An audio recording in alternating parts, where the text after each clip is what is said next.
आपने कहा कि आपको लगता है और बाकी लोगों को भी लगता है कि आप ठीक ठाक आदमी हैं, लेकिन मैक्सिमम लोगों को लगता है कि आप बहुत अच्छे आदमी हैं, आप व्यक्तित्व के धनी हैं, लेकिन आप उतने मजबूत पॉलिटिशियंस नहीं हैं क्योंकि आपको राजनीति करनी नहीं आती। जो पहले चुनाव का मैंने उदाहरण दिया, बमुश्किल 1000 वोट से कम से जीता था, मेरे बहुत करीबी साथियों ने कहा कि बाबा आपको राजनीति नहीं आती, चलिए जशपुर चलिए, दिलीप सिंह जोदेव के पास आप ट्रेनिंग लेना। दिलीप काका एकदम वो थे, होल्स्टर लेके भी चलते थे, पिस्टल भी साथ में रखते थे, दबंग लीडर माने जाते थे भी, दिल से भी, मन से भी और कार्य से भी दबंग थे। तो उन्होंने कहा कि आप बिल्कुल कुछ नहीं जानते, चलो वहां। मैंने कहा नहीं, और काका से पूछ लेंगे, सलाह लेंगे। दूसरा पहलू, जब म्युनिसिपल के चुनाव में आना था तो डैडी ने चिट्ठी लिख के भेजा, बहुत कम जीवन में उन्होंने कुछ कहा करने के लिए, चिट्ठी लिख के भेजा, राजनीति तुम चुनाव में मत आना। अच्छा। हाँ, मैं उनकी बात नहीं रख पाया, आ गया, काम किया, और तब से यही महसूस किया। लोग मेरे लिए वैसे ही कहते हैं कि आप बोल्डली नहीं करते हो, लड़ते नहीं हो। मैं उसका विश्लेषण करता हूं, मुझे लगता है कि कुछ काम कराना है तो कॉलर पकड़ के कराऊं या बात करके कराऊं। अगर काम सिर्फ कॉलर पकड़ के कराया जा सकता है तो मैं राजनीति के लिए फिट नहीं हूं, क्योंकि मैं कॉलर नहीं पकड़ूंगा।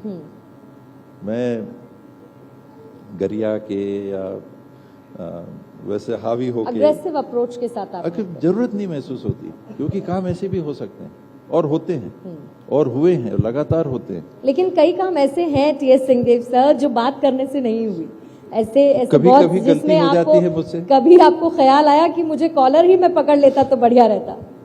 कभी कभी पकड़ा भी, और हमेशा मन में आया कि गलती कर दी, अपने स्वभाव के विपरीत कर दिया, और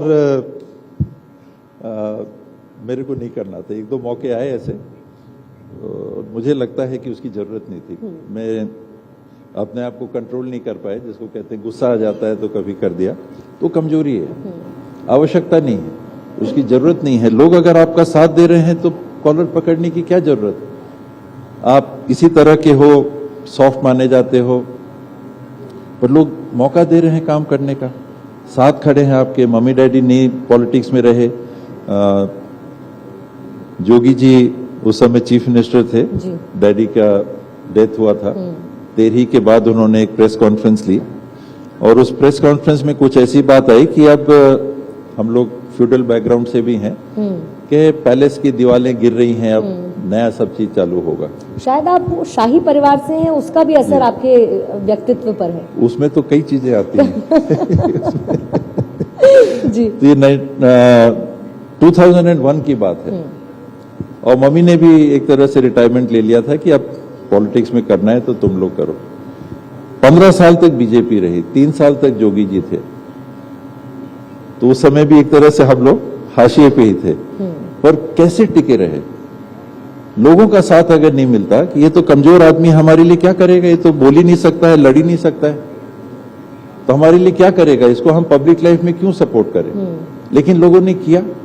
अगर किया तो ये भी उन्हें भांपा होगा कि नहीं, काम कराने की इसकी बिना लड़े झगड़े भी क्षमता है, तब तो लोग साथ देंगे। नहीं तो आपको तो लोगों के लिए खड़ा होना है, उनके लिए काम कराना है। अगर नहीं करा पाओगे तो वोट आपको कैसे मिल सकते? मिल ही नहीं सकते। तो मैंने सारे विश्लेषण करके ये महसूस किया कि मुझे अपने आप को बदलने की जरूरत नहीं।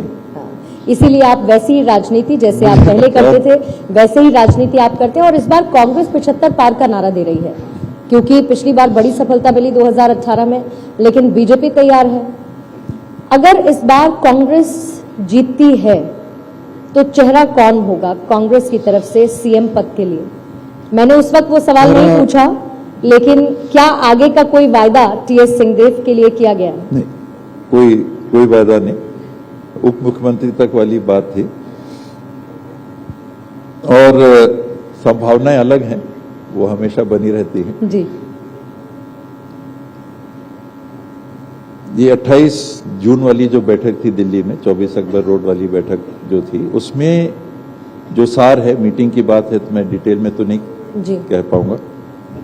उसका सार ये था कि जॉइंट लीडरशिप में भूपेश बघेल की अगुवाई में हम चुनाव लड़ेंगे। तो आज तक वैसी स्थिति है। और कई बार चुनाव के पहले चेहरा डिक्लेयर हो जाता है कि चीफ मिनिस्टर का चेहरा ये रहेगा, तो वो अभी बात नहीं आई है, कल आ सकती है, कभी भी आ सकती है। और अभी रमन सिंह जी का भी मैंने सुना था कि स्टेटमेंट की कांग्रेस का कोई चेहरा नहीं है, और ये पिछले बार भी नहीं था, अलग परिस्थिति बनी।